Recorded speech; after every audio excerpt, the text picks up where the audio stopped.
What is up? What is up? Well, you're not in the same room as me, is what's up. What is up? Do you want to explain what? I'm looking at you. Honestly, it's like that John Hurt film of 1984 in which the face of Big Brother appears on a screen in front of me.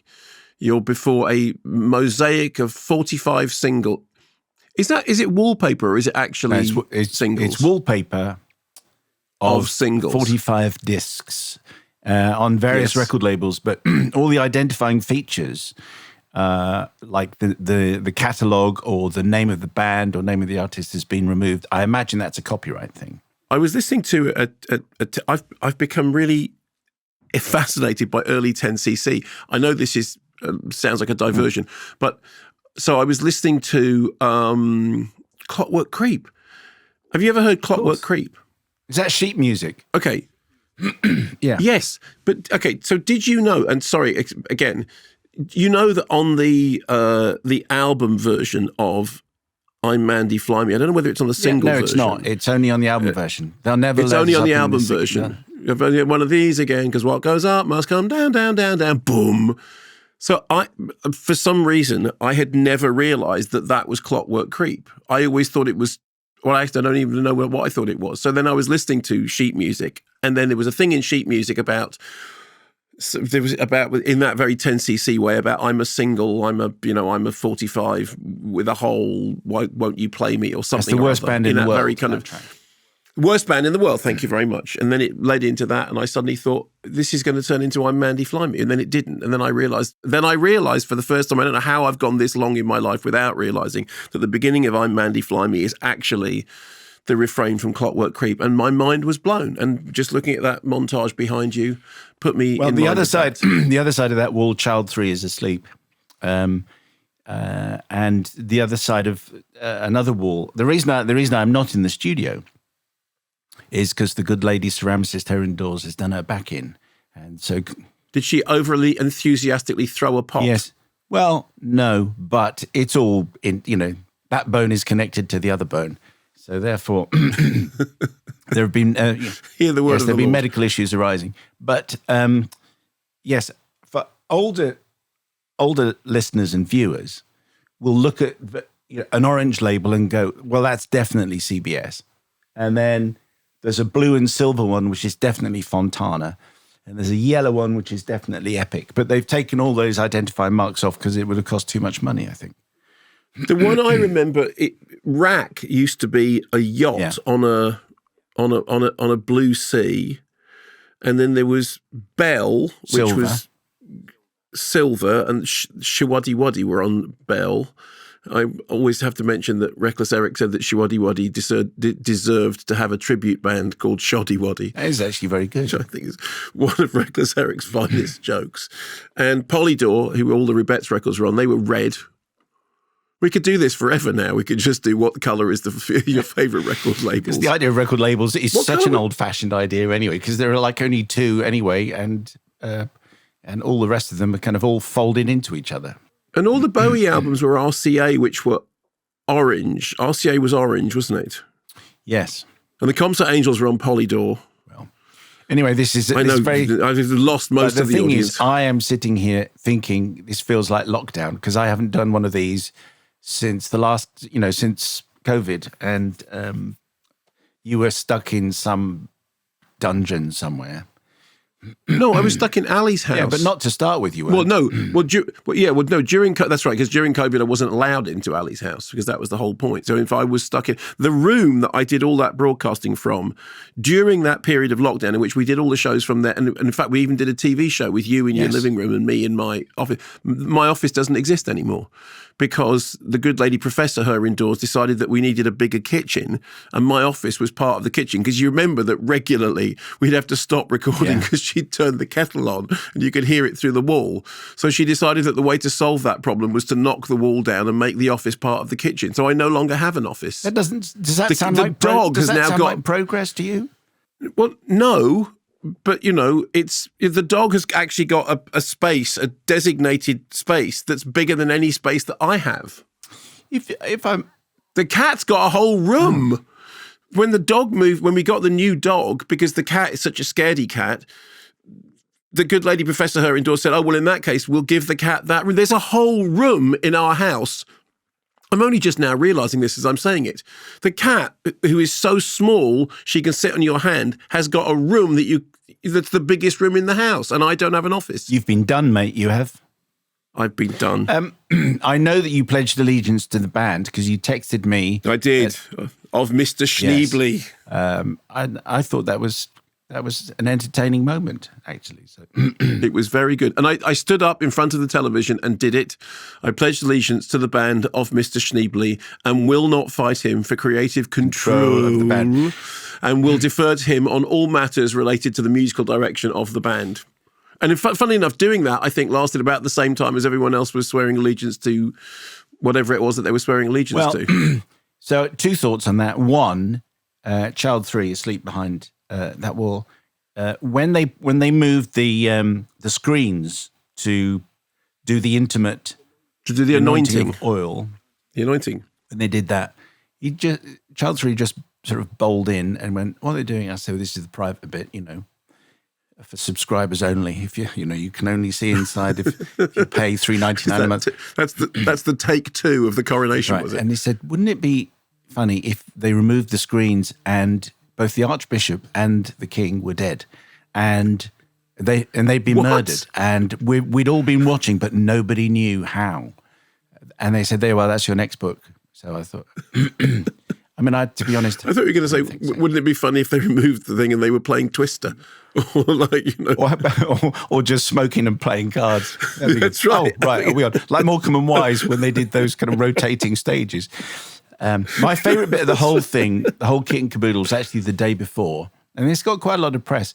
We'd been to see a show in the glittering West End of London, and on the way back, on the tube platform, the tannoy, is warning you about wet weather, and then the King and Charles. Queen say, "All the best for your ongoing journey," and then Camilla says something else, and then it finishes with King Charles saying, "And please." Mind the gap. It was surreal, absolutely surreal.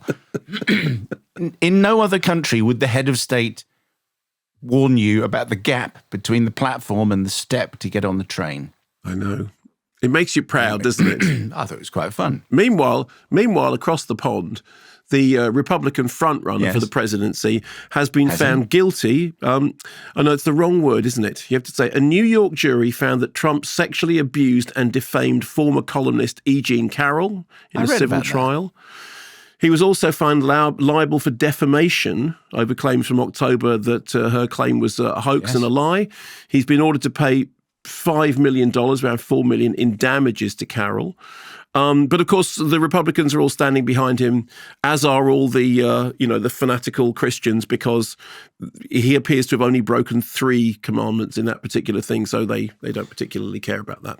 Novel way to go into an election, though. Literally, you now have somebody who has been found legally liable for sexual abuse and defamation. But hey, what's coming up on the show a little bit later on, Mark? What are you going to be reviewing? We'll be reviewing some films. I'm going to be reviewing Plan 75, which is a very interesting Japanese movie. There is a Michael J. Fox documentary called Still, a Michael J. Fox film, and The 8 Mountains. And, excuse me, I'll try not to cough. I do have control of my microphone button, and I will try not to use it that often. Anyway, also extra takes, because your other take, which has arrived with this one as a companion piece, we'll have at least an extra 90 minutes of this total garbage. New feature, weekend watch list and a weekend not list. 1 film to Video Plus over the weekend and 1 to avoid. Take it or leave it, you decide. This week is Colin from Accounts, which is very splendid on BBC iPlayer at the moment. And what are your extra reviews going to be in the extra take, Mark? My extra reviews in the extra take are going to be, he said, grabbing his paper. Brainwashed, Sex Power Camera, which is a documentary about the the visual aesthetics of film in relation to gender and misogyny. And, we're doing the 8 Mountains in take 2. So I was lying about the first bit. Oh, no, but we're doing book club. It's almost in the first like part. you haven't looked at the everything script completely before. wrong. But it's because I moved things around, because originally I thought, so book club, the next chapter is going to be in the first part. Because I'm not in the same studio making sure that there's any kind of so therefore I'm literally left alone with my own script. And obviously we're recording this show on Wednesday, so I'm still kind of, just punch drunk. Still in that post-verdict haze. Pretentious Moi is currently Mark Kermode 13, Mark Kermode 12. So that'll be ongoing. We'll do a one frame back. Shrink the Box with Ben Baby Smith and Sasha Bates is also ad free on Tuesdays, alongside all your other extra content on the Take channel. You can also find Shrink the Box wherever you get your podcasts. Next is going to be Tanya from the White Lotus. You can support us via Apple Podcasts or head to extratakes.com for non-fruit related devices. And if you are already a Vanguardista, as always, we salute you. I'm going to try my very hardest to stay on page. Okay, well, we're now on page 8. No, I know, but I'm just saying in general, because obviously we're doing this at remote control, and I understand that. I mean, this is kind of proof of the fact that the joke about Mark can't read a script is not a joke. Mark evidently cannot read a script, despite the fact that it literally very clearly says on this piece of paper, take 1, book club the next chapter. So I don't know why I didn't get that. This is all on YouTube and everything. It's a shame that I have to be in close up and you're in sort of widescreen, which I don't think it's very nice. So I am actually going to be. I can't see your face though. You're hiding behind a microphone. The whole point of having a big microphone is to hide your face behind it. I continue to do that. Anyway, before we get to some reviews, an email from Martin in Chorlton. At 13 minutes into Ted Kravitz's behind-the-scenes piece for Sky Sports F1 at this weekend's Miami Grand Prix. I wonder what I was going to say there. Here he is discussing the new Brad Pitt Formula One movie. It's a storyline in itself. They will start racing it or start doing it at circuits in not a live track, because they'll be the only people on track. So if they go and run some laps in Silverstone, so if you see a funny car with some cameras, some what are they, Pete? Sony, some 4K, 8K, 6K, Venice, are they called Venice cameras? Yeah, I think they're the ones that Joseph Kosinski used in Top Gun Maverick. And they're on the halo, they're around the car, they've got different mounts. Well, there you go. So conclusive proof that the aforementioned Ted Kravitz is definitely a Vanguardista, because you can't say Top Gun Maverick without their echo. So Top Gun Maverick. So Martin in Chorlton, thank you for spotting that. Fans of Formula One, by the way, there is a superb new podcast which takes you inside Oracle Red Bull's F1 team. It's available in all the usual places and executive produced with elan, style and panache, it do say here, which makes me slightly suspicious that we know why he's actually not here, because the redactor is not here either. He says he's got a medical appointment, but actually he's working on his Formula One podcast. Great. Done already. Do you remember that time that we went to Formula One? We did a show from Formula One, and somebody said to me, have you ever seen Formula One? I said, no, I've never been. So what was it? Was it good? Where were we? What was the track? It was the British Grand Prix at a Grand Prix track. Can't remember where it was. Yeah. Anyway, so it was some big racetrack. I want to say Goodwood, just because Silverstone, and we were in a sort of porter cabin, and we were broadcasting from the porter cabin, and that was the one in which Jensen Button came in, and we were reviewing stuff that was out, and we asked him about whether he'd seen Shrek. I think it was maybe Shrek 2. And he said, yeah, that film didn't make any sense because in the end she decided to be ugly. And it was like... It was a very revealing answer, I thought. I think you missed the point of that. Anyway, somebody said, have you ever seen Formula One? And I said, well, no, I mean, I've obviously never, no. So he said, well, do you want to go and stand by the track and go and see Formula One? And I went, all right, fine, So I went and stood by the track, and it went like this.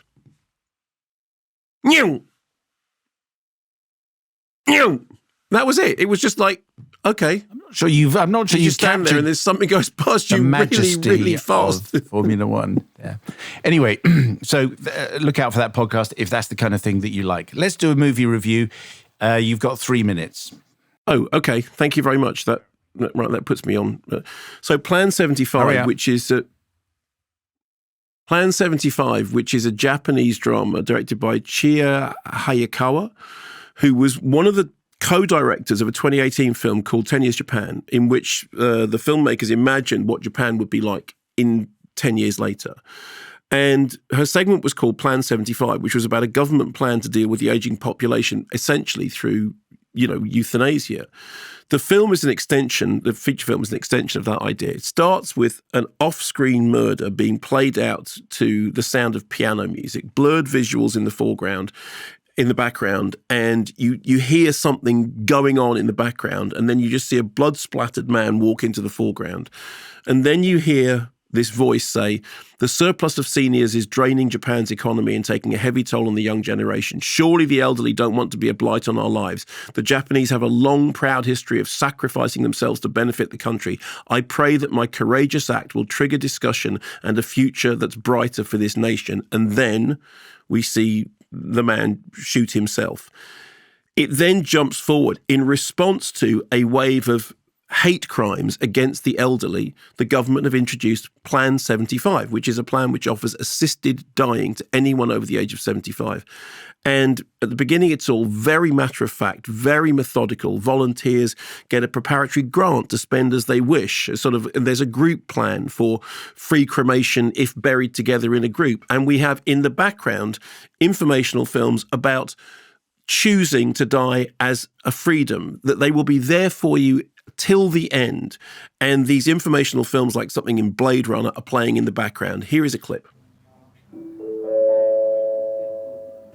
後期高齢者集団検診をご利用の皆様にお知らせです。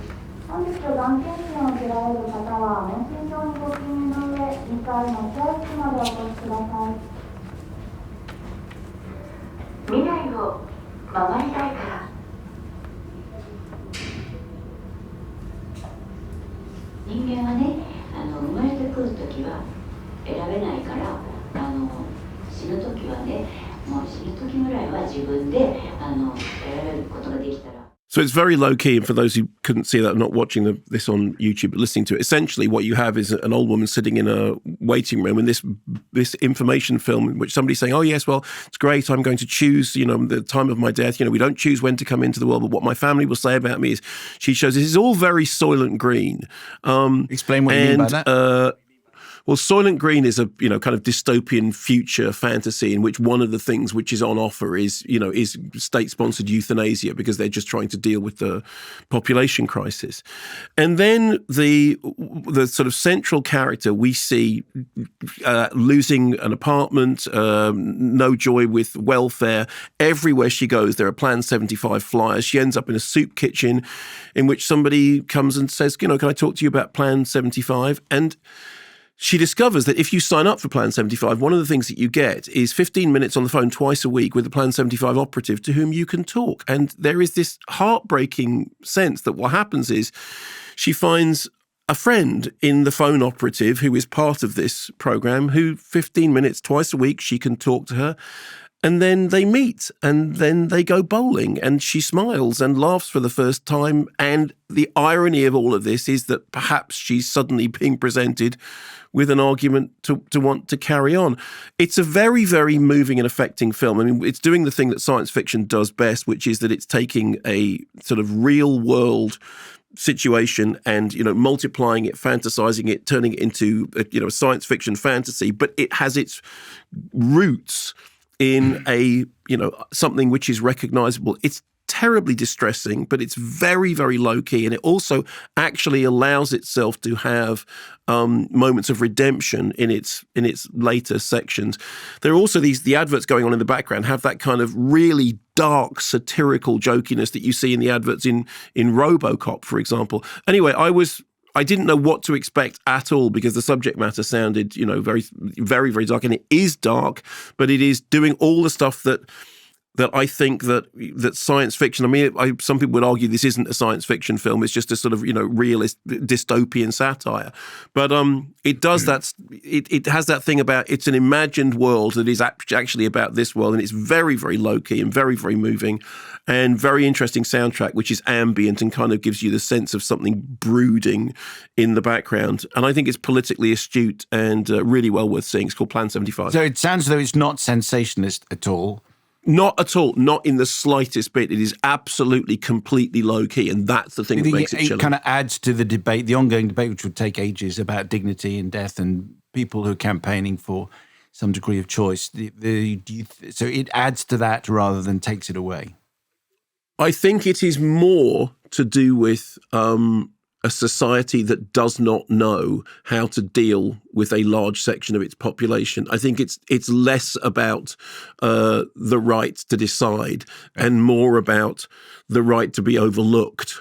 If I've remembered this right, I think Japan has, according to the stats, has the population which is aging the most. Exactly, which is why this is kind of rooted in and as I said, the thing begins with what is a hate crime, a very violent hate crime that the government then responds to by introducing Plan 75. So the whole thing is framed within that context. Sounds fascinating. So that's Plan 75. Also, in this particular podcast, Mark will be reviewing these films. I will be reviewing Still, a Michael J. Fox movie, which is a film about Michael J. Fox, and Book Club, The Next Chapter. Both of those films have colons. They do. Still, colon, a Michael J. Fox movie, Book Club, colon, The Next Chapter. Too much punctuation, I think.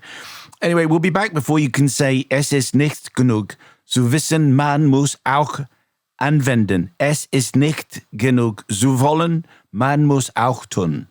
Which, as you know, is Goethe. Knowing is not enough, we must apply. Willing is not enough. We must do.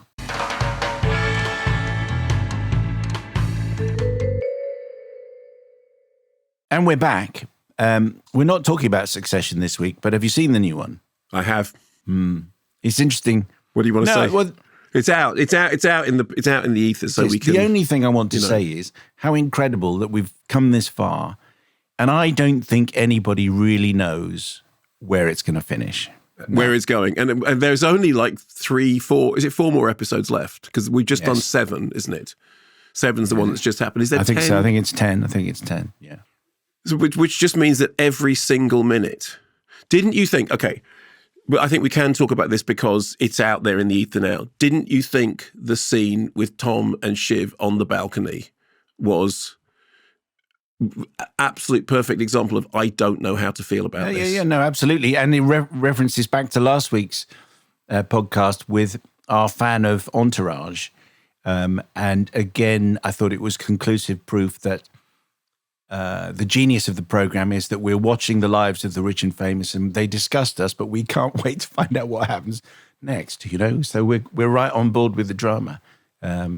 Well, it's the thing is that you can make a brilliantly engaging drama about utterly unengaging, horrible people, and the genius is how you do it and how you approach it. I mean, I still hold. I know this is not a popular view that Tom is actually the worst of all of them. Because my friends and family keep saying, no, but don't you feel he just wants love, and he doesn't. No, he's an absolute greasy pole climber, and he's in a way he's the worst because he's opted in as opposed to anything else. But yeah, I think the genius of it is that you can't come down on either side on any. Of them. Is a useless observation, but in 1920s Germany, both Greg and Tom would have joined the SS. So that's what I think. Enthusiastically, yes. because it would have been the career path that would have. I mean, I know that everyone thinks that Tom. And incidentally, when I'm saying this about the characters, I think the performances across the board are brilliant. But the performances of Tom and Greg are genius because you just don't know how to process that kind of mixture of pathetic neediness and absolute venal, greasy pole climb. Anyway, when the series finishes, we will return, obviously, and discuss this properly. It's box office top 10 time. At number 22, The Blue Caftan.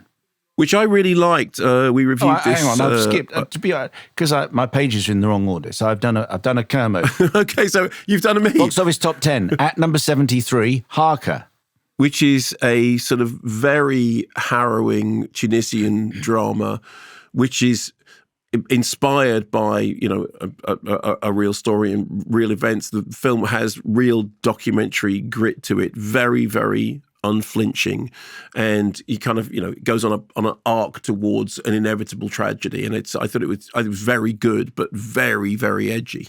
Number 37, Pamphia, which is the Ukrainian drama, which we spoke about, I think, again last week, which is a really, really interesting film, not just because of the circumstances under which it was made, but also because it tells this story, which on the one hand has a lot of grit to it, but also has a fairy tale element. We played a clip from the film last week, which was the three main characters walking through a wood, and they start making animal noises. And it is like suddenly we're in a Grimm's fairy tale in the middle of this kind of very realistic situation. I thought it was terrific. And again, the soundtrack does so much to make the film grip. So now we finally get to The Blue Caftan, which is at number 22, Callum in South London. I hope this doesn't read as a criticism because it is not intended that way. But I wanted to point out something that struck me about Mark's review of Blue Caftan last week, which is reflective of a lot of films and conversations more generally. In his review, Mark said that the main character was married to a woman, but that his looking longingly at other men and his relationships reveal that he is actually gay, and that they are estranged to a degree because of this. I am paraphrasing slightly, says Callum. Now, I haven't seen the film, and this may be stated explicitly that he is gay but trapped in a marriage to a woman. But as a bisexual man, I feel I have to point out that this erases the not indistinct possibility that he too is bisexual. Too often, same-sex attraction, especially in men, is seen to take over someone's sexuality completely, meaning that they must be gay. And any opposite gender relationships are dalliances or past mistakes or marriages of convenience. Bisexuality is often forgotten. This is especially true of men. The overwhelming majority of bisexual representation on screen is of women, historically with a healthy dose of male gaze. And portrayals of bisexual men are often far from flattering. Hopefully this doesn't come across as a rebuke because you've both sensitively handled discussions of sexuality, of gender and sexuality in the past, but instead as a gentle reminder to you and others that we do exist. Thank you both for your witterings, especially in the bonus takes, and to the top-notch production team. Callum needlessly praising our very fine production team, who seem to be getting as much praise as we do. But anyway. Certainly in the emails that get through to on air, yes, which tells you all you need to know. No, look, thanks for the email. What I would say is the way in which the film presents this circumstance is, and I think you'd have to see the film to get this in terms of what's explicitly said and what is inexplicitly stated. Essentially, they have discussions about the fact that he has wrestled with his sexuality throughout their marriage, but she knows and she understands that that's the case, and she still thinks she loves him and still thinks, as she says, I've never met a more honourable man. And he says to her, I have tried to suppress it. I have tried to overcome it. Now, that is not to say, as we all know, sexuality is a spectrum and all the rest of it. In terms of the approach of the film, the film definitely presents somebody whose marriage exists despite the fact that they don't appear to have a sexual relationship that is untroubled by. He seems to be more attracted to men than he is to women. And whether you call that gay or bisexual, whatever it is, the film doesn't need to specify it.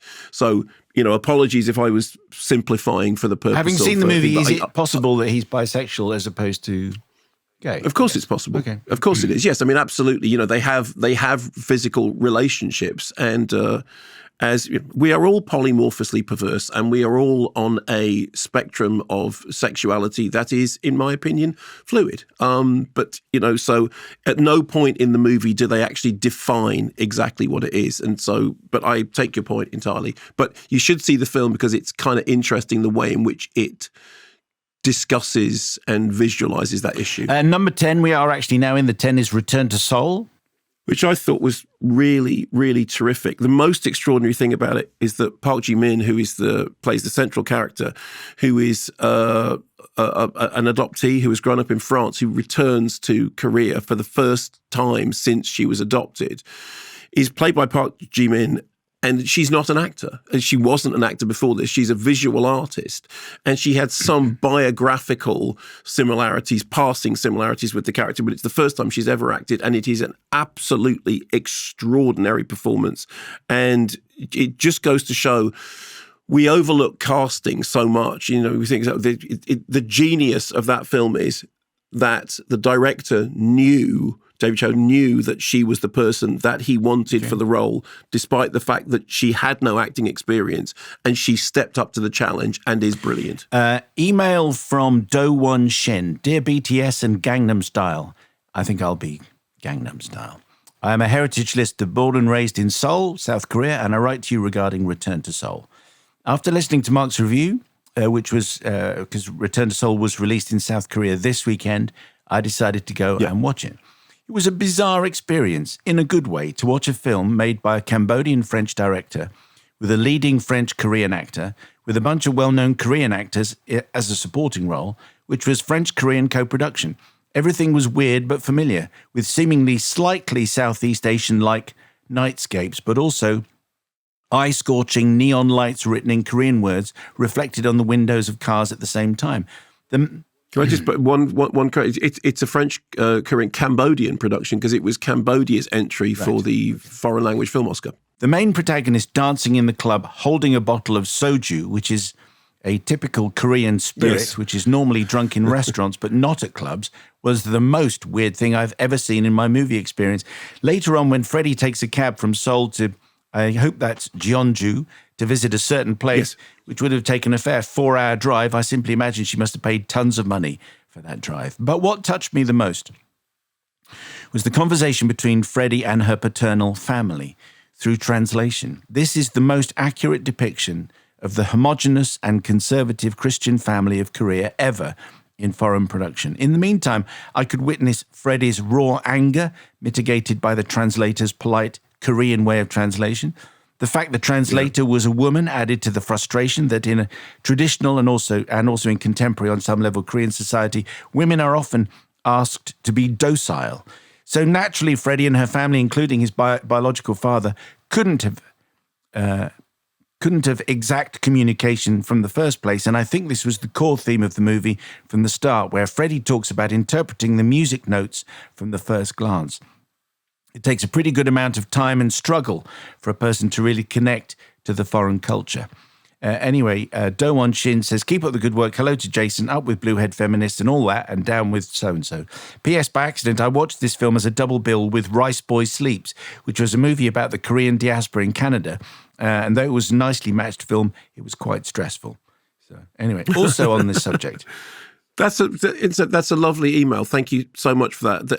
It is really fascinating that he's a Cambodian French filmmaker. She is a French Korean actress, and it was Cambodia's entry for the 95th Academy Awards. I mean, it is just in terms of the kind of a cross-cultural film with a cross-cultural heritage. It's really fascinating. Number 9 is Jodie. Yes, which I haven't seen. I'm sorry, that's a new release, but it wasn't press screen. I haven't seen it. Number 8 is Ponyan Selvan 2. Again, we talked about this last week. Wasn't press screened. Will try and catch up with it. But I'm currently trying to catch up with Evil Dead Rise, which I still haven't done because it's been a complicated week. Number 7 in the UK, number 8 in America is Air. It's all about the shoe. 6 in this country, 7 in America, Dungeons & Dragons Honor Among Thieves. Much more fun than anybody had any right to expect, and it's done very, very well and more than washed its face at the box office. Number 5 here, John Wick Chapter 4. If you go and see it, you must stay, obviously, right to the end and not leave 90 seconds before it finishes, as I had to. Are you going to go back and watch the whole thing all over again? I think I might wait till it's on streaming just to watch the final 90 seconds to realise that I shouldn't have left. So that's number 5. Number 4 is The Unlikely Pilgrimage of Harold Fry. which I think you and I both liked. It was fascinating talking to Penelope Wilton about it because she talks so eloquently about it. It is definitely one of those films that when you're watching it, it doesn't have as much impact as it does a week or so later. And certainly, I've been listening to the soundtrack and those songs, which I think are really, really moving songs. And I've been thinking about scenes from the film that when I was watching it, they just seemed to sort of, it does that really clever thing about it gets under your skin without you realizing that it's doing it. And it has more profundity than it seems to have at the time. And I also think I will stand by my comparison that there is a lot of Life of Brian in the idea of him doing this walk and suddenly picking up these pilgrims whom he does not want to follow him. And yet they have decided that they are going to because, well, they've decided. Yes. And if you missed the Penelope Wilton conversation, that's available still, obviously, from a couple of weeks ago. Number one here, number one in the States, Guardians of the Galaxy 3. I'll do some emails and then you can go again. Simon. So you've just jumped from number 4 to number 1? Yeah. Actually, that's all. Okay. Why did you do that? Because on page 13, that's what it does. But I will now fill in the gaps, which you very eloquently pointed out that I jumped. Well, it's all right. Well, we've already said I haven't yet seen Evil Dead Rise, which have we got any emails about it? Because everyone thinks it's brilliant and I'm the only person who hasn't seen it at the moment. No. Okay, well, Evil Dead Rise sounds absolutely fabulous and I'm going to go and see it, particularly after Robbie's review of it. He was very enthusiastic, so I'm going to go and see it. Number 2, Super Mario Brothers, the movie. How much has it taken now? It has taken 49, 62,700. Stunning amounts of money. Yeah. So there'll be another one. It's all right. And as I was saying, number 1 here and number 1 in the States is Guardians of the Galaxy 3. Simon, which is I'll read first. out some emails and then you can jump in. Yeah. Simon Zek, Dick Root and Rocket, just got in from watching Guardians of the Galaxy 3 at the Dome in Worthing, which is one of my favourite old cinemas.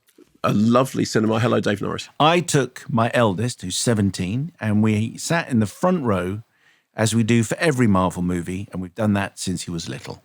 Each time I fear it'll be our last outing, as he gets too cool for this kind of malarkey. The last few Marvels have been tiring and hard work, and just hard to convince that they are worth persisting with. I went in with trepidation to the latest Guardians, hoping not to be disappointed. Well, from the moment Tom York's voice and the acoustic rendition set the scene, I was mesmerised. I grinned from ear to ear, laughed out loud, spent the last 10 minutes with tears in my eyes. Turns out we are not all Avengers after all, predominantly white, predominantly male, and predominantly superpowered. In fact, we're all Guardians, a rag-bagged rabble of misfits and freaks, a broken family with failings and foibles, but we all have our place in the family. United we are stronger than anyone, and love binds us all together. This is what Marvel have been trying to do since the end of the Avengers series. No one is perfect, everyone does what they can do for a reason, and we're all good and bad and deserve to be loved and looked after. And if we are shown love, we can and will be loved. Bravo, Marvel. Cheers, good doctors, from Simon Zek, who sounds as though he had one of the most enjoyable experiences on the front row of the Dome in Worthing for a while. Well, I mean, it was really surprising to me because the thing that defined certainly the first Guardians of the Galaxy movie particularly, which starts with that kind of dancing sequence and the retro playlist, it's very upbeat, very jolly, very funny. The thing about Guardians Volume 3 is that at the centre of it is a very dark, very not funny story, which is Rocket's backstory, which is all about animal experimentation and vivisection. And I, as I said when I was reviewing it, found myself moved to tears, which I really had not expected at all. And it's a credit to the film funnily enough, you and I saw Beau is Afraid together. And as we walked out of the Sony building in Paddington, whatever, we walked across the bridge, across the canal, and we bumped into James King. Looking like he was 12 years old. Yes, and we reminded him that he owes us his entire career and that, all his success is entirely... No, he was grateful. He always says thank you. And then he said, what are you going to do? And I said, well, this evening I'm going to see Guardians of the Galaxy. And he said, oh, it's a lot darker than you expect. And I just thought, Okay, I don't believe that for a second. And James was absolutely right. It is really dark, but it works because of that. There are sections in it which are quite scary, although there are sections in Toy Story that are quite scary, but it's very moving, and it is absolutely Rocket's story, and I had not expected that to be what it is. I know that everyone going to see it now will already know this, but it caught me off guard, and it moved me in a way that I hadn't expected it to. Just before we leave Guardians of the Galaxy Volume 3, Greg Allen's on our YouTube channel, which now includes full episodes. Wow. I haven't been that close to wetting myself for a long time. Charming. Overall, I really enjoyed this.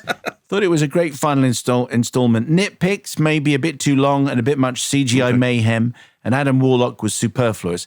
Other than that, really entertaining and had me tearing up many times, almost forgotten how much you love these characters.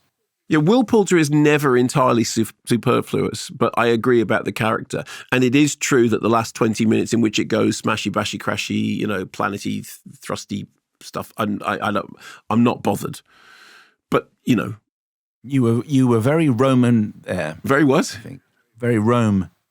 Very Rome or Roman? Yes. As in... Very Roman, as in Roman Roy. Yes, that's what I thought you meant. Okay, fine. Well, I'll take that as a compliment because he shares my hairstyle. He's clearly been modelling his hair on mine. Is that right? It is. Okay.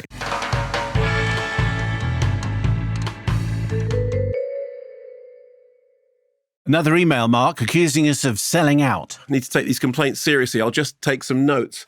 It's so easy to write with this pen. The ink flows so freely. It does look a lovely pen and a lovely book, but isn't it a little bit dark for you? If only we could shed some light on the matter. I have a very handy Vanguardista torch here. Wow, it's so powerful for something so small. But sorry, what were you saying about the email? It's a complaint about us selling out. The shock of that means I have to have a cup of coffee to get over it. Do you mean a cup of coffee with high-quality insulating material around the middle, so when you have a hot drink, it doesn't matter? All that caffeine, it's left me a bit dehydrated. If only there were a way of cooling down. This has a wonderful powder finish, and the water is as cold as the moment it went in. Or alternatively, hot, if that's what you would prefer, because it is a vacuum-insulated bottle. And sorry, you were saying again about the email? I can't remember.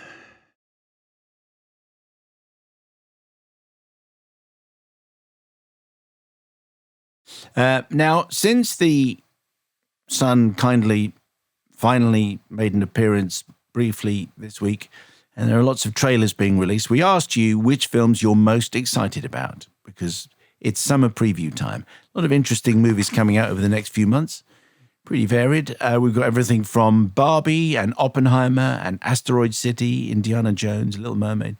Anyway, before we hear Mark's predictions for the summer's big hitters, here's some thoughts from you. And of course, you can let us know your thoughts on anything. Correspondence at kermodeandmayo.com. You don't have to praise the production team, by the way. Although, as Mark said, it is easily... It's clearly the way you get your email on air. Yeah. Just start by saying, great production, and you're in. James Rodriguez, after 2 masterpieces, I will follow Greta Gerwig's directorial efforts to hell and back. It helps that Barbie looks so good. I'm also excited for Spider-Man Across the Spider-Verse, The Boogeyman, and Mission Impossible Dead Reckoning Part 1. For which we've already seen Tom Cruise throwing himself off a very high, whatever it is. Cliff. And it is him, isn't it? And he did it. Yeah. Did he do it 3 times? Is that right? I think he did it many, many times, more than that, according to the trailer. So, and according to James, that's Mission : Impossible - Dead Reckoning Part 1, full stop. Well, Mission Impossible is Mission : Impossible technically, so I think that's probably right. But then with a hyphen for Dead Reckoning Part 1. Yes, but it might be Dead Reckoning : Part 1. I'm not sure until I see it written down. The old Sight and Sound rule used to be that the actual title of the movie is the title as it appears on screen, which of course becomes very, very difficult. I mean, Last House on the Left. Is it The Last House on the Left? Is it Last House on the Left? And there are different prints have got different titles. Some of them aren't even got... Hannah is saying... It can't have 2 colon. It can't have 2 colon. It can't be Mission : Impossible : Dead Reckoning Part 1. My editor would put a line through that, so you must do better. Well, I'm told by Hannah that the punctuation that James has written is correct, that there is no second colon. Oh, colon then hyphen. Colon then hyphen, and then Dead Reckoning Part 1. Gary Clark says, at the cinema, definitely Oppenheimer, Barbie, and then November the 3rd, Dune Part 2. I think November the 3rd, you're pushing the kind of summer preview, really, because I think we're into winter then. Although we're in May now, and it doesn't feel like we're in summer, really, does it? Anyway, I think, says Gary, I'll hold off Indiana Jones until it's on streaming, not getting burned again like for Crystal Skull. On the fence for Asteroid City, I'd love to see it at the cinema, but my missus isn't a Wes fan, so streaming probs, says Gary. John Somariva. John Somariva.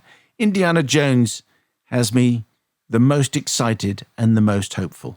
Samuel Campbell says, I'm looking forward to Indiana Jones, but also thinking it might be a scorching disaster. Flash looks like it could be good fun. Maybe a bit of a surprise. David Williams says, Indy, waiting for reviews and word of mouth. Yes to Oppenheimer. An Oppenheimer Barbie double bill with the former in an IMAX. Spider-Man and the rest wait for streaming.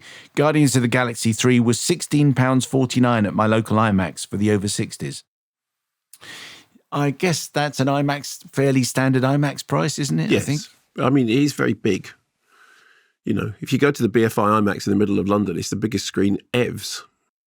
Lynn says, really looking forward to Beau is Afraid despite the 3-hour bum-numbing time. Tweeter King says, The Little Mermaid and Flash for biggest disasters. Someone who calls themselves Wes Pringle just says Mission Impossible. And Anish Fonseca, can't believe I'm saying this when there's a new Nolan film out, especially one that could potentially be his best, but Barbie. You see, I think Barbie is the thing that everyone's most excited about. Ever since the first Barbie trailer dropped, as I believe they say now, and it was the 2001 parody, it was like, okay, this is going to be something special. Now, it's very difficult for a movie to live up to that trailer because the trailer was really so good. But everything that we've seen since then makes it look, I mean, my hopes are high. You know, Greta Gerwig is a great filmmaker. It looks like they've got the right sort of satirical take on it.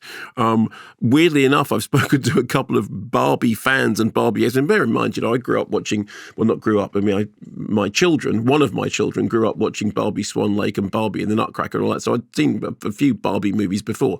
But this does genuinely look really interesting. And of course, it is a chance for me to flag up once again that there is, of course, in the Barbie canon, the Todd Haynes movie, Karen Carpenter's, Superstar, the Karen Carpenter story, which was told entirely with Barbie dolls way back in the 90s, still officially unavailable because it is outlawed under copyright law. I still think that you can't stray too far away from a Chris Nolan film. No, I mean, Oppenheimer looks like it's going to be, well, firstly, it looks like it's going to be a Chris Nolan film. It'll be really interesting to see what the arc of the narrative is, because, of course, you know, the Oppenheimer story is one of invention and creation and then regret and, you know, famously, my God, what have I done? All that stuff. So I'd be really interested to see where that narrative goes. Beau is Afraid, I don't know whether that really counts as summer blockbuster because that's out very soon. You and I have both seen Beau is Afraid. I think we have, you can listen to our interview with Ari Aster, which is on last week's podcast, in which I have to say I thought he was in fabulous form. I thought he made really good account of himself, not least when you said to him, introduce us to the world of Beau is Afraid, which was a subject which, as far as I could tell in all previous interviews, he had stubbornly refused to do that. But actually he was really funny. The more I think about Beau is Afraid, the more I think the funny things in Beau is Afraid are really, really funny. And there are jokes in Beau is Afraid that I have laughed at and chuckled to myself since then. But it is three. You were the only one laughing in the cinema. I know. But I think I was right. No, I think in fact I was right in laughing once. It's got a joke about For the Boys, the Bette Midler film, which nobody except me, as far as I can tell, remembers and, you know, loves. And it's got a joke about For the Boys CD, which was so, I mean, it's the very definition of a niche gag. And yeah, so anyway, but that's coming very soon. So that's not. I'm just not sure who the film is for. I think it's for Ari Aster. Ari Aster, yeah, that's who it's for. So it's like he's saying, I know I've had successful Hereditary and Midsommar. That was very good. This one is for me. It's for me. And then, of course, the Mission Impossible films, you know, the gag about Tom Cruise is What will he not do to entertain you? I mean, whenever you think about it, you always think about the Gladiator. Are you not entertained? It's, okay, Tom, I do genuinely believe that he's on some kind of weirdly brilliant but odd level, the ultimate entertainer. He will do anything for your entertainment value. I'm wondering if he's actually not a human being. Well, I think many people have wondered that before. So, to be the age that he is, and I mean, honestly, if you haven't seen it, you can easily find the footage of him doing the stunts with the motorbike and driving off a cliff, which is just incredible. I mean, you watch that and you're thinking, no, he's definitely a robot. No one can do that. And there's all the stuff like in the previous film when, he did the rooftop jump, and he broke his ankle. And, the footage of him breaking his ankle is like, look how much he is suffering for your entertainment. He's absolutely Maximus. Are you not entertained? Yeah, I think the broken ankle thing, that was just a story, really, because... Oh, really? Because he's superhuman. He doesn't break anything. So... Therefore, that was just put out to make it appear as though he's human, but actually... Oh, you think that was just a put-up job, that in fact has he got titanium bones? Something like that. Okay. He's the $6 million... Actually, $6 million man just sounds rather cheap now, doesn't it? Yeah, exactly. I don't think get anywhere close. Anyway, there's a lot to really look forward to, but I think the three that jump out are... Barbie, Oppenheimer, and Mission Impossible, : full stop. Yeah. Excellent. Correspondence at KonaMayo.com. Please keep in touch. Let us know what you've been seeing, what you think about it. Tell us about another movie that has a colon in it. Okay, Still, a Michael J. Fox movie, which is a documentary by Davis Guggenheim about Michael J. Fox. And it is a really terrific watch. The Michael J. Fox story, which of course is, well known by most people, is that he achieved stardom. I mean, he first got, acting gigs on television when he was a teenager. Then he got the central role in Family Ties. That actually wasn't the central role originally, but he made the role that he got in Family Ties his own. He was Alex P. Keaton, and that character kind of became bigger than the series. And suddenly he was everywhere. He was a big star. Spielberg and Zemeckis were making Back to the Future, and they wanted him for Back to the Future, but he couldn't do it because he was working on Family Ties absolutely back to back. So they started shooting Back to the Future with Eric Stoltz.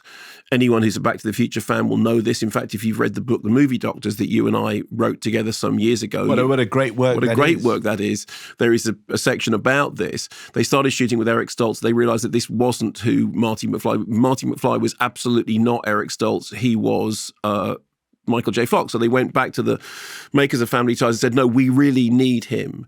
And so they said to Michael J. Fox, okay, here's the thing. And the J, instead, he's Michael Fox. The J is an actorly affectation, which is to do with not having the same name as somebody else, but also because it's an affectation. He could do it, but he could not miss an hour of filming Family Ties. And so, as we hear him tell in this in the film, he would start at 9 o'clock in the morning, shoot Family Ties until 5 o'clock, be picked up by an Uber or taxi as it was then, that would then take him to Back to the Future. He would then shoot Back to the Future through the night, be taken back to his apartment, get 3 hours sleep, and then be picked up in the morning to be back on set for Family Ties. And he did that for 3.5 months in order to get Back to the Future done. And he said his feeling at the end of it is, how can any of this stuff be any good? Because I'm just in a state of complete exhaustion. Of course, famously, it was hugely good. The show continued to be a hit, and Back to the Future was a runaway hit. Meanwhile, Teen Wolf, which is as he described it, the B-movie teen werewolf movie that he was making, ended up at number 2 in the box office when Back to the Future was number 1. And then, in his late 20s, he was diagnosed with Parkinson's. And for a long time, he kept working, keeping that diagnosis to himself. And then several years later, he went public with the diagnosis and carried on working, and then also became a campaigner. And the documentary is him now looking back on all of that, the success, the traumas of success, the dealing with the Parkinson's, the campaigning, all seen through the eyes of Michael J. Fox, who is one of the most likable, engaging, funny subjects imaginable. Anyway, here is a quick clip from Still. I'm here to tell you that administering a successful research program is not rocket science. It's mostly common sense and the will to get things done. Thank you. I never actually said this to anybody, but I always fantasize saying it. Yeah, you're bigger than me. You'll beat me up. But I'll hit you once, and you'll hurt. And I knew that moment. I wanted to be in the world and not take this and retreat from the world and realize what I still have to give. I find it extremely moving, no pun intended, to be here today in the shadow. The Fox Foundation has revolutionized scientific philanthropy, mobilized the Parkinson's community, and raised nearly $2 billion. You can see just from that clip that, so his activism is really impressive, but it's the humor that he brings to it when he says that thing about, because he's standing at a press conference and because of his Parkinson's, he's sort of constantly emotional. And he says, I find this very moving, no pun intended. And, and everyone laughs. There's a lovely moment during the interviews, the modern day, the current interviews, and he's got a very bad bruise on the side of his face that's been covered up with makeup, and said, what happened? And he says, I fell over and I broke my cheek on the bedstead. And the guy says, oh, you fell? He says, yeah, this is part of the deal that I fall. Gravity is real, even if you only fall from my height. Which again is a great Michael J. Fox joke and sort of harks back to a joke which he makes earlier on when he gets an award quite early on in his career. And he says, I'm so proud of this award, I feel 4 foot tall. And the thing about him is he's got incredible comic timing. That was the thing that made him such a brilliant presence on screen.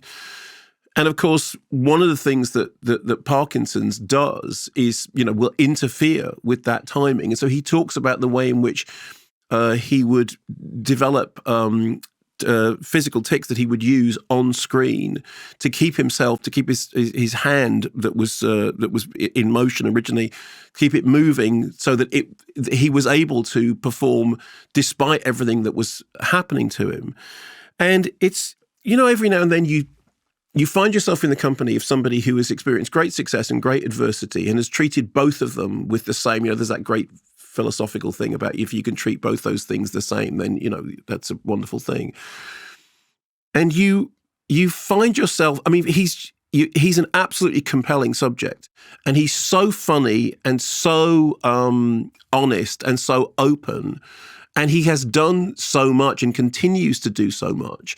And he's all the way through the documentary, you kind of think, wow, this is like being in the company of the best possible person to make you firstly feel positive about life, and secondly to look back on an extraordinary body of work that he's done and realize what a brilliant performer he has been, but also now what a sort of powerful advocate he is. And one of the things the doctors, do you remember some time ago I reviewed a documentary called The Possibilities Are Endless, which was about Edwyn Collins, and Edwyn Collins kind of, sort of physically refinding himself. And I said, really, it's a love story between him and Grace Maxwell. This is absolutely a love story between Michael J. Fox and his wife, Tracy. And there are just fantastic recollections in it when he remembers that the thing that made him fall for Tracy was that when he first met her, because she's an actor, Tracy Pollan, and he said something offhand to her on set, and she called him a complete fruitcaking something. And he said, nobody spoke to me like that. And he immediately thought, she's the most brilliant woman in the world. And there is a really, really moving moment in the documentary when the interviewer says to him, he said, how's Tracy? And he says, I'm going to do this in injustice because he says, how's Tracy? And he says, married to me, still.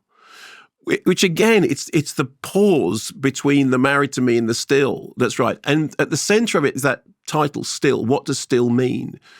When he was a kid, he was constantly in motion. He was, frenetically full of energy. He was constantly on the move. And actually, there's all these brilliant sort of clip montages of him running his way through Back to the Future and running his way through Casualties of War and constantly moving. And then, of course, later on, as that joke, I find it very moving, no pun intended, the fact that what he's searching for is stillness. And through the documentary, what we learn is that stillness that he finds And I'm sorry if this sounds cliched, but he finds through his relationship and through his family. And the use of clips is brilliant. There's, dramatizations and family footage and really, really well-chosen movie clips. And I sat down to watch the doc not knowing anything about it. It's Apple TV and also in select cinemas. And I was just completely charmed by it and loved it, absolutely loved it. And it's called Still, a Michael J. Fox movie. And it's just a real bump, particularly at the moment, the way the world is at the moment, just to hear somebody speaking so positively and so enthusiastically and so, empathetically or empathically, whatever the word is, about the world, having faced adversity and success with equal candor, I think is really remarkable. You'll love it. You absolutely watch it. The time just flies by. I will make a point. Good. Of seeing it. Now, it's the ads in a minute, but first, time once again to step into our very, very fabulous and much-loved laughter. I'm sure we don't have time for this.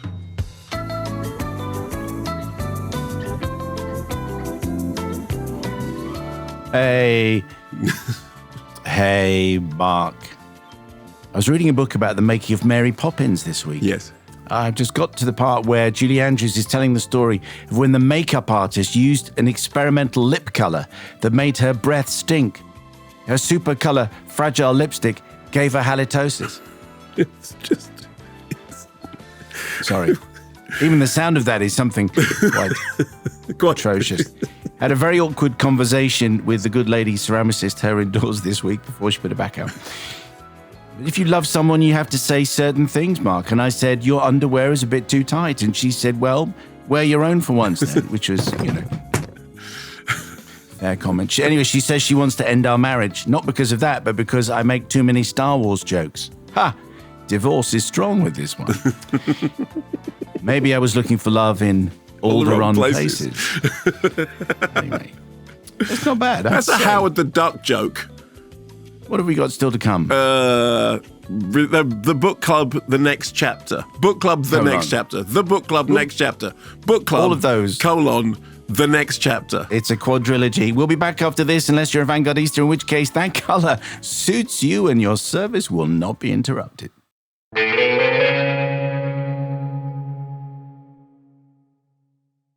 Just wandered downstairs to make myself a cup of tea. And then you were saying, just in that ad break, yes, although the Vanguardistas didn't have an ad break, no, but we took it as an opportunity. Just noticed it.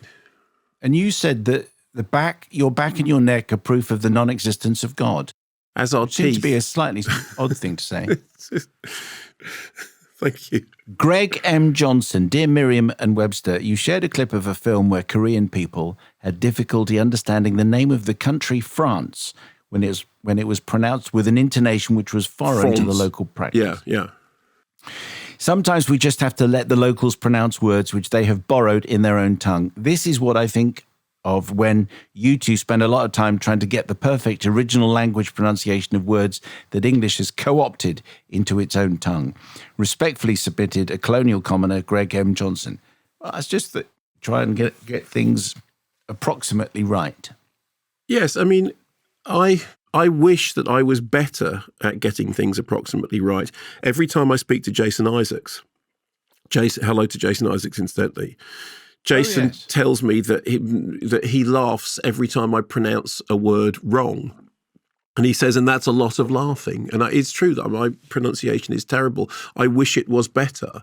I'm really impressed when people can just, particularly when they're referring to foreign territories and foreign names, they can just slip between intonations. And, it's a dexterity that I don't have. I met somebody last week at a thing in Cambridge. Incidentally, while I remember this, I was at a thing in Cambridge and a very nice gentleman came up to me and said, I was the person who wrote in the email umpteen years ago after you said that nobody intelligent could like Sex and the City 2, and I wrote in telling you my qualifications, and that was when that all began. And I had forgotten that was actually the origin of why people write in with their names. I had completely forgotten that was where it began. Anyway, amongst this, esteemed company, I started speaking to a young woman who spoke 7 languages, but seemed completely unimpressed by the fact that she spoke 7 languages. She just did. Yeah, a wonderful gift, if indeed you have it. It's an ear, isn't it? I'd like to go back and learn languages. I think that's what I'd like to do. I wish that I had a capacity for it. And I think what everyone says is the key is if you start at a young age, if you're bilingual, if you're brought up bilingually, your ability to speak more languages is kind of hardwired into you. Or maybe I'm just an idiot, but I am an idiot, but I wish I could speak other languages. Stuart Edwards says, hi both. I'm not sure if you're aware, but the wonderful Empire Haymarket is set to close for good. I wasn't aware of that, no. After nearly 100 years. As someone who only moved to London in 2018, this place has always felt like stepping back in time several decades. Screen One has always felt like one of the grandest cinema screens, which always made new releases feel like a big event. Fortunately, it has been immortalised by Edgar Wright in Last Night in Soho, but it's a sad moment for cinema in London. Thought I'd share in case you or any of your listeners had a soft spot for that cinema over the decades and they were unaware. Yeah. Well, I wasn't aware. That is very sad. Stuart, appreciate that. Thank you very much indeed. Correspondence at kermodeandmayo.com. Tell us something that's out that we might wander along to have a look at. Book Club, the next chapter. Now, Simon, cast your mind back to 2018, I think. Book Club. Do you remember Book Club? Well, I started the Radio 2 Book Club. Is that what you mean? Nope. I mean the film, which starred Diane Keaton, Jane Fonda, Candice Bergen, and Mary Steenburgen. Is it Steenburgen or Steenburgen?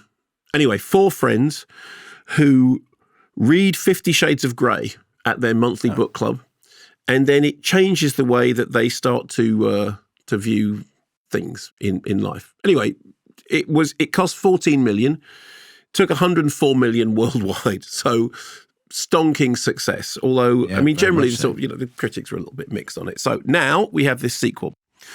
The 4 friends are reunited after the COVID lockdown. Jane Fonda's character Vivian has decided to tie the knot with Arthur, Don Johnson. The friends agree that they should go to Italy for a bachelorette party. So this is the usual sequel rule. What do? Let's send them to abroad because, it'll be the same, but with... We've run out of ideas here. So we go there, but there'll be scenery. So their holiday, incidentally, appears to have been sponsored by an Italian tourist board. Everything is fabulous. Nothing is packed. No money seems to change hands at any point. And everywhere they go, all the most fabulous glories of the area, because they go to Venice and stuff. It's all fine. They've each got their issues. Diane Keaton has got her ex's ashes with her. She can't commit to Andy Garcia. Mary Steenburgen is fussing about her husband's health. She's been stifling him. She's worried that he's not healthy enough, and she's obviously over-stifling. Jane Fonda is worrying about committing at all because, lifelong not needing to get married is now the right moment. Candice Bergen is dealing with the fact that all retired judges do, as she says, that all retired judges do now and then is every now and then marry friends, which is kind of like, you lob that ball there and we'll just see where that lands. They go to Venice, and en route to Venice, they have their baggage stolen. Here's a clip. So remember that part in The Alchemist where the guy gets robbed and loses everything? Yeah. I have no empathy for him at this point. Yeah, neither do I. Well, he said he had a choice to make. He could either see himself as a victim of a thief, Or see himself as an adventurer in search of a treasure. Yeah, but we are victims of the thief. but we are also adventurers.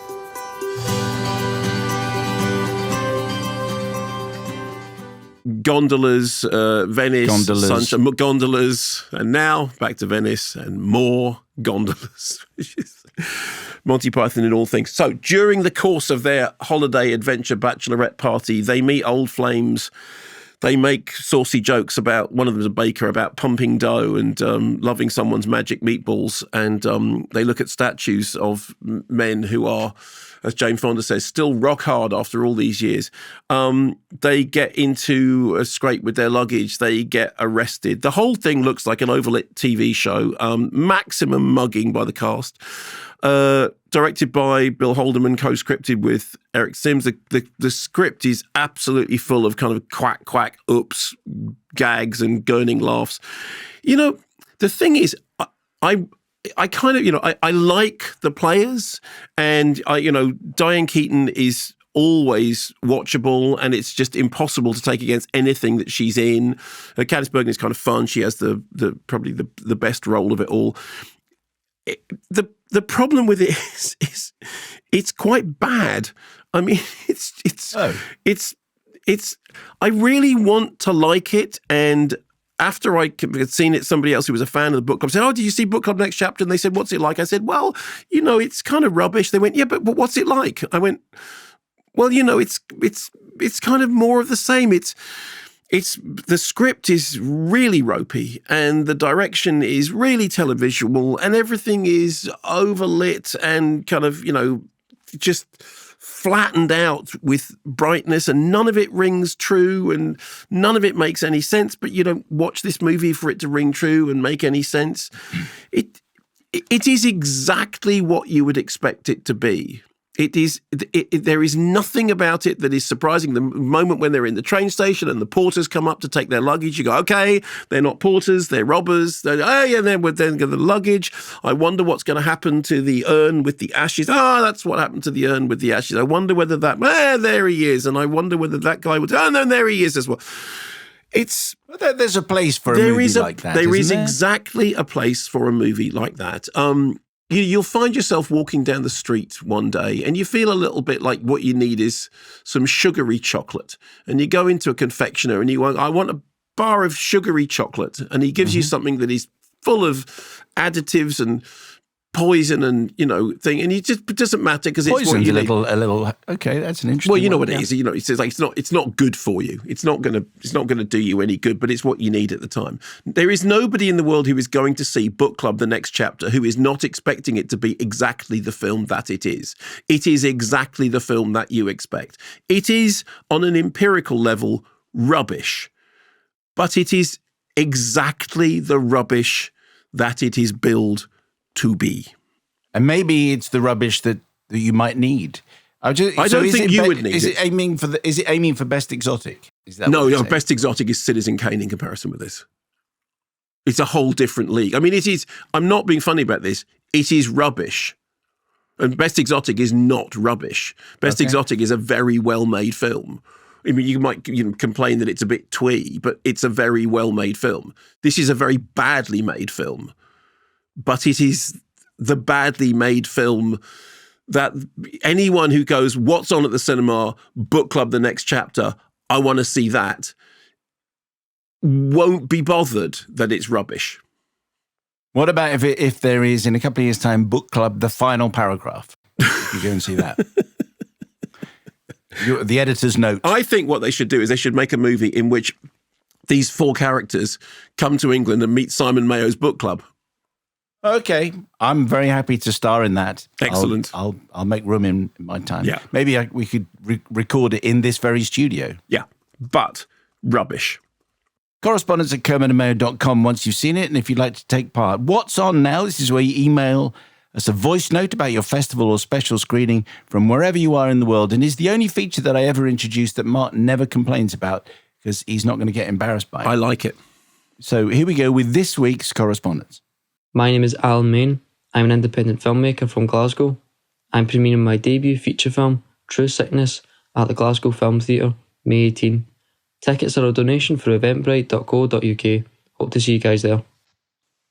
Hello, Mark and Simon. Just less than a week to go till we open our doors for Forbidden Worlds Film Festival, opening on 18th of May with The Terminator. 4 days, 17 films, 4 UK restoration premieres, 4 special anniversary screenings, 3 classic Michelle Yeoh films, 1/8 wonder of the world. We still have a few tickets and passes left on our website, forbiddenworldsfilmfestival.co.uk. Please come and join us. It's going to be fantastic. As I said, opening with The Terminator, closing with Starship Troopers. We look forward to seeing you there. So we had Tessa from the Forbidden Worlds Film Festival, May the 18th, and Alan Main from Glasgow screening his debut feature called True Sickness, the Glasgow Film Theatre, also on May the 18th. Thank you, Alan, and thank you, Tessa. Your audio trailer about your event, wherever you are in the world, correspondence@kermodeandmayo.com. That's it. That is the end of Take One. This has been a Sony Music Entertainment production. The team was Lily Hambley, Ryan O'Meara, Sancho Panza, Gully Tikel, Sophie Ivan, Basak Erton, Johnny Socials. Hannah Talbot was the producer. Simon Poole couldn't be bothered to turn up because he had a medical appointment, apparently. But he's probably working on that Formula One podcast that we're not going to listen to. Mark, what is your film of the week? Still, a Michael J. Fox movie. It's on Apple Plus TV and it's in selected cinemas, and I would encourage everybody to see it because it will brighten your day. Thank you for listening. Our extra takes with a bonus review, a bunch of recommendations, and even more stuff about the movies. And cinema adjacent television is available right now. Take 3 will arrive in your device's inbox next Wednesday. Thanks very much for watching this video. I hope you enjoyed watching it as much as we enjoyed making it. While you're here, check out all the other videos because they're cool too, aren't they? Yeah, and if you want to keep up to date with everything Kermode and Mayo's Take, then check out our social channels. I mean, why wouldn't you? I mean, I would. I have done. Excellent.